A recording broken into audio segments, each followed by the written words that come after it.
Hello everybody, welcome to another part of Trusteft's Retro Weekend. This time we have Millennium 2.2, a strategy game slash action game released in 1989 for the Atari ST, DOS and perhaps another platform or two. The story behind this game is that in the near future, when humans have already colonized the moon, plus perhaps another planet, there is a disaster on Earth which has made it well, no one can live there. So now you are the leader of the only known remaining human presence in the galaxy, or in the solar system, and of course in the galaxy. So what are you going to do? Well, first of all you have to take care of everything that has to do with living. So this is how the game plays. This is the main map, obviously. You can see the outer planets, so Neptune, of course, Pluto, although some people claim it's not a planet anymore, but I call it a planet, and the game does, of course, Uranus, or Uranus, and Jupiter and Saturn. Now if you click on the Sun, then we go into the inner system. So we have the Kuiper belt, I think it's called, something like that, which are basically asteroids. And then we have Mars, Earth, Venus, and Mercury, and the Sun. So let's click on Earth. Can we click on Earth? Yes, we can. What do we have here? Well, you have Earth, nothing orbiting it, nothing artificial anyway. I pressed the wrong button. Anyway, it doesn't matter. And we have Moon, and on the Moon we have us. Let's see, if I click one on Advanced Hour, I think, yes, it goes on this map. So basically you can also click here on the Moon, and here we are on our outpost, colony. Here as the supreme leader of the colony, you have to take care of everything about it. So let's see. Well, first of all, I'll show you the menu here. You can clicking here, of course, bring us here on this main screen. Colonies, if you have created any colonies on other planets or asteroids or moons of the solar system. Craft roster, you can have a look at any spacecraft you may have created. Database acts like all the information you have gathered for a system, planetary system. So let's check Moon. That's the only thing we know now. So as you can see here, we have life form human, of course. Atmosphere is mostly vacuous, so mutation is not possible. And the amount of minerals and gases that might be present. In this case, hydrogen, oxygen, water, nitrogen, titanium, aluminium, silica and iron. And of course we have our colony here. If we click on something else, Earth, Terra incognita, probe required. We need to send a probe there to find out what is going on, since we have lost contact for some time now. Now, bulletin board. This is basically the news section. So every turn, although there is no turn, the game is, well, not exactly real time, but it's not turn-based either. It's kind of weird. You can advance by hour or day, and as long as you have the button pressed, then it advances hour or days. So it's kind of turn-based, kind of. file access, you can save, log game, so on, and log. As you can see, we just started, of course, and that's about it. Zoom out, so you can go back to seeing the moon and the orbit of the moon, or not the orbit of the moon. If there is anything orbiting the moon, then the Earth, and so on. Now let's see, you can click on each of these hubs and you can check different things. So let's go to defense. As you can see here, we have 0 orbital laser defenses, which act like automated turrets. So if an enemy craft approaches, it will fire at them automatically. You don't get to act on it at all. They'll do it on their own. Although, yeah, I guess you have to activate. I mean, I haven't played the game for many years now, so yeah. And base fighters.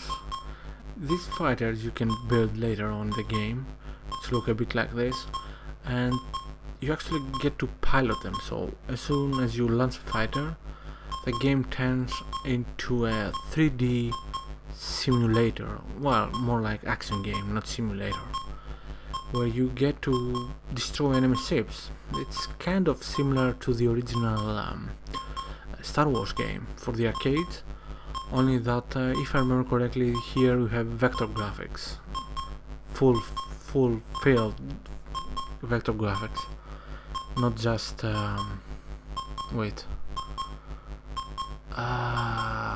textured. No, they're not textured. Anyway, it doesn't matter. It's good. Yes, it is good. Alright, exit to base. Production. Here we can choose from these 2 monitors, one, what project we are going to complete. So far we have research, probe, Solagen, MK1 and module. So we can only choose one of the 3 if we want to. And then we'll start production here, as long as we have the production necessary, the power necessary, and the minerals required. Now what else? Let's go back to our central screen. Life support. Here's the where all the humans live. So far we have only the central hub, which, as you can see here, has capacity of 100 and current population of 100. I don't remember how much exactly each hub increases the population by, but yeah, the population can increase quite a lot, although, you know, nothing crazy. What else? Resource. Here is our mining facility, and how much we can mine from it each day, if this is working, of course. As you can see now, it's not working. And how much of the minerals we have in stock. So let's turn this on for now. We don't have enough power. Alright, we're gonna have to change that soon enough. Let's go to research. I love the little sound effects here. Projects none. So this is where you choose what to research for your colony. Oops. Sorry guys. Transportation. Probe, Grazer, Waybrider, Karak and Sios. And weapons.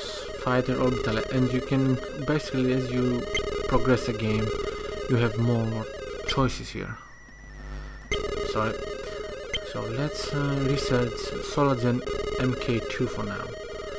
When it is researched, we'll get more information about it and we'll be able to construct it if we have the minerals. And energy. This is the energy production facility. As you can see, we have one MK1 right now producing 10 kilowatts. We require 7. Not much can be done about it. So, and we do need more production. So what can we do? It's a good question.